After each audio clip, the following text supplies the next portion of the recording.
Kristen would like to report that the heavy metal band Lamb of God also went to VCU, Virginia Commonwealth University, his alma mater. So that's Guar and Lamb of God and Debbie Matanopoulos' first year of The View.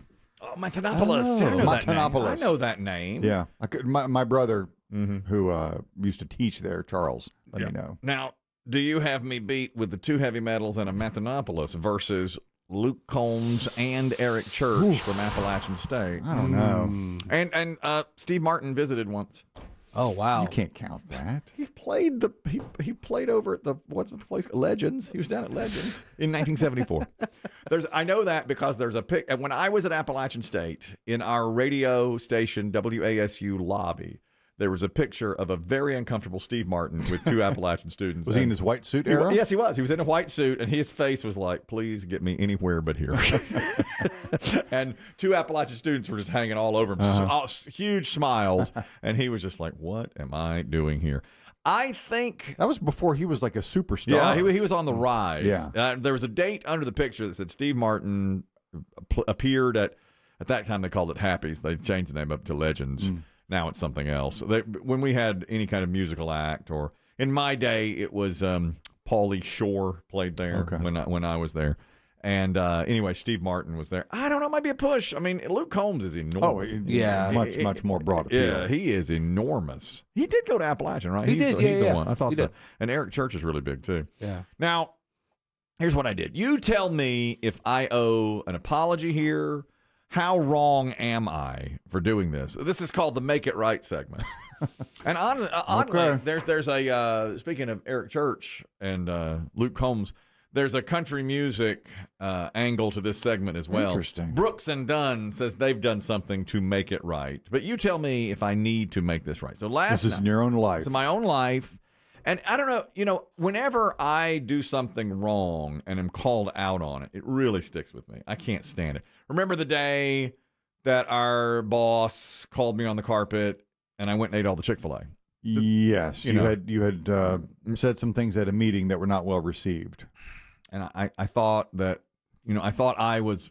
You thought you were in the right. I thought I was in the right. I said something that I probably shouldn't have said at the meeting.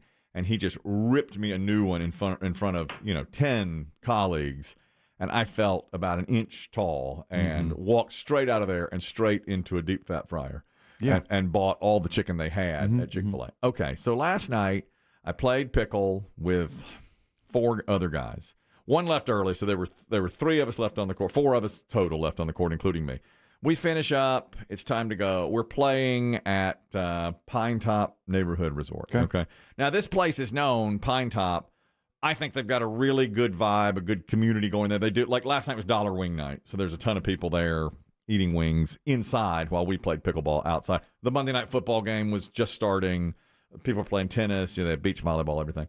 So we're walking through to leave. I have my bag slung over my shoulder. So you have to walk through the restaurant area? Yes. So we're walking through the restaurant, and I notice it's particularly crowded. I thought people were there for the wings and the football game.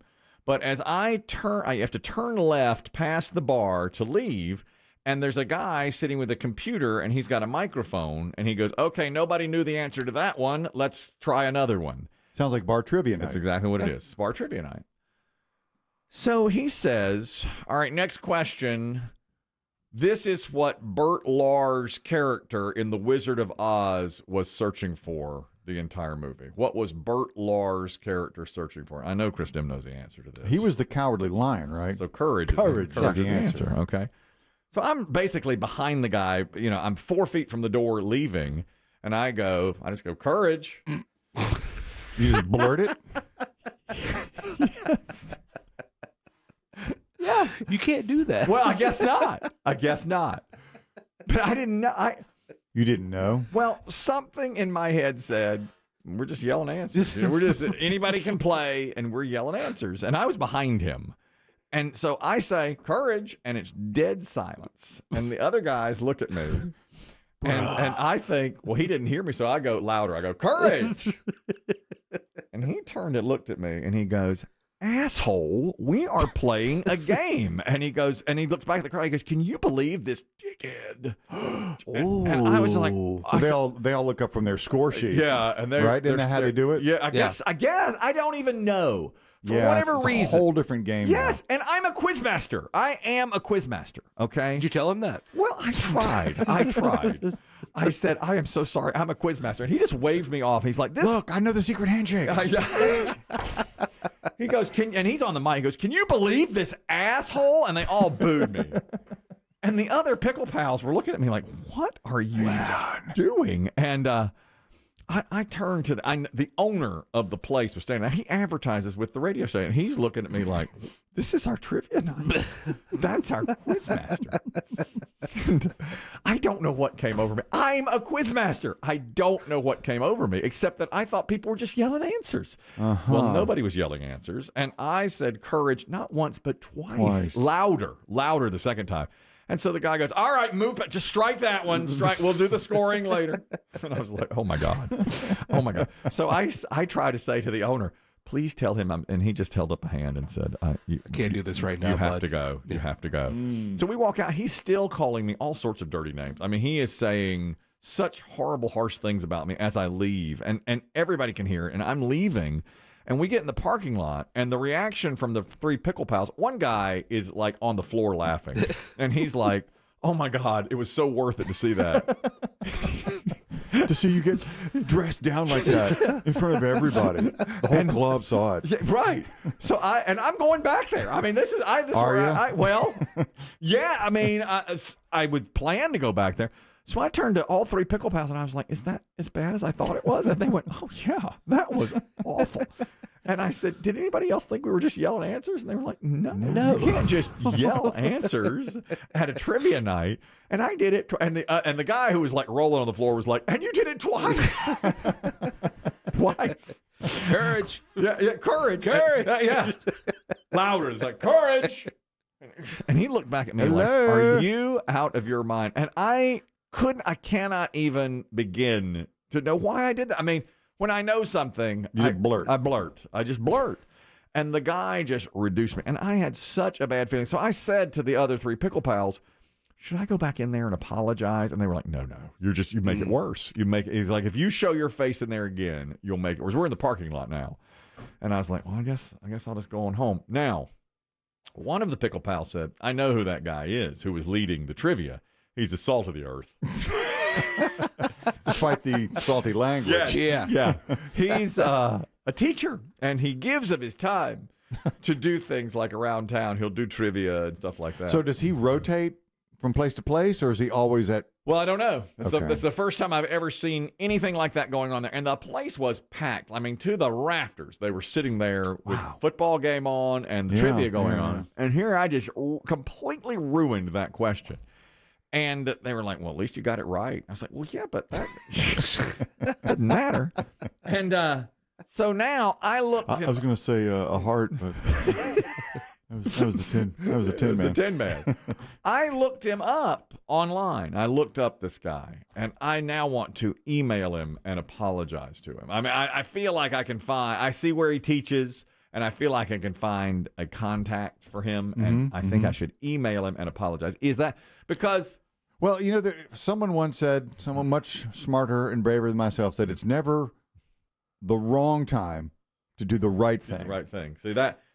But I feel, I mean, I did say I was sorry in the moment, but he didn't even hear it. He just was like, can you believe this asshole? And he kept saying the word asshole over to me.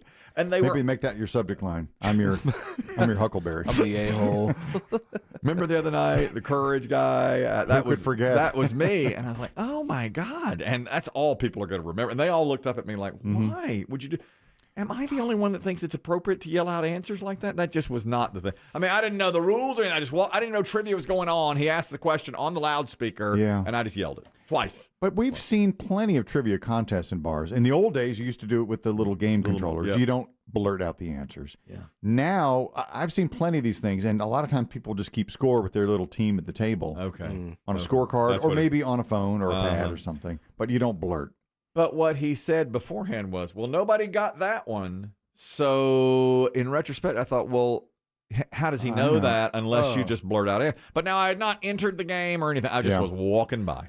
with my big old bag slung over my shoulder. You know, of all the awful things you've done, Thank you. I don't think this is Yeah. heavy on the awful scale. At least there's that. Yeah. You know, I later I got home, but it's burdened me for 12 hours. I would write the email. I'm going to write the email and say I am so sorry. I don't know what came over I me. wandered into a game, didn't realize it. Yep.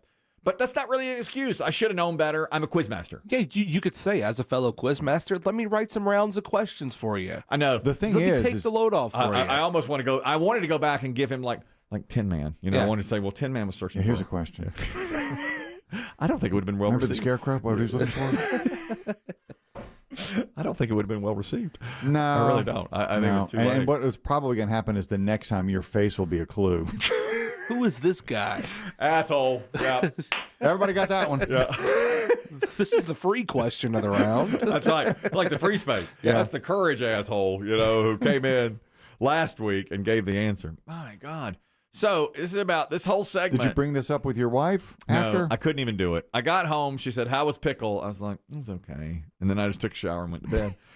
And I masked up, and I thought about bringing it up with her, but I was beating myself up so much. I just didn't even want her opinion. Now, one of the pickle guys who was laughing while he was there texted me and said, "I had to pull over and keep laughing on the way home."